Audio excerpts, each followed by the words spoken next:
কি হয়েছে আজকে ঘটনা? ঘটনা হয়েছে, আমরা ওই এখানে ভাঙার সামনে একটা টিফিনের দোকান আছে আমার বন্ধুরই, ওইখানে দাঁড়াই আসলাম। হঠাৎ করে জায়গাটা অন্ধকার ছিল, তো আমরা ওইখান থেকে দেখছি যে একটা টমটম কিছুর সঙ্গে বাড়ি গেছে। অন্ধকার ছিল তো আমরা স্পষ্টভাবে দেখতে পাচ্ছি না যে কি এর লোকে বাড়ি গেছে। যতটা বুঝছি একটা 12 চাকা গাড়ি আসছিল পিছনে, এটা লোকে খুব সম্ভবত সংঘর্ষ হয়েছে। আমরা সঙ্গে সঙ্গে দৌড়ে আইছি। সর্বপ্রথম আয় একটা লোক, মানুষের মানবিকতা কোন জায়গা, আজকে একটা লোক দাঁড়াইছে না 5-10 মিনিট। রাস্তার কত গাড়ি ডাকলাম, বাইক ডাকলাম, একটা লোক নাই। পাড়ার মানুষ বাইরে আইছে, সবাই চিল্লাচিল্লি শুনে বাইরে আয়, সবাই সহযোগিতায় ফায়ার সার্ভিস আইলো, পুলিশ আইলো, সবাই মিলে টানা এসরা কইরা। সবাই রাত্র টাইম তো বাড়ি করো, সবাই ঘুমাইতেছে, বাড়িতে একটু টাইম। রাস্তার মানুষের বিবেক এতটা ডাউন হয়েছে, মানুষ 5 মিনিট গেছে। আমরা গাড়িটা হেগানো গিয়ে 2 জন দাঁড়া করাইছি, আমরা 2 জন লোক মিল্লা ফাটতাছি না, বাই করতাম আধা ঘন্টা 40 মিনিট টানা এসরার পরে বাইরেছে। যুবকটার অবস্থা খুব গুরুতর, একটা টমটমের সঙ্গে খুব সম্ভবত কিছু একটা গাড়ির সংঘর্ষ হয়েছে। কি গাড়ি আসছিল আমরা দেখছি না। এই দূরে এই গাড়িটিকে আটক করা হয়েছে কি?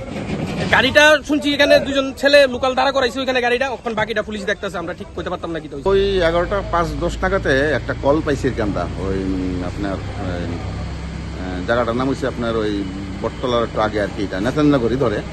এখানে ওই একটা 12 চাক্কা গাড়ির সাথে বোধহয় সম্ভবত সংঘর্ষ হয়েছে। আমরা তো এটা দেখছি না মানে কোন গাড়ির সাথে সংঘর্ষ হয়েছে, তবে ক্যাজুয়ালিটি একজন ওই ইলেকট্রিক অটো গাড়ির সঙ্গে চাপা পড়ে আছেন।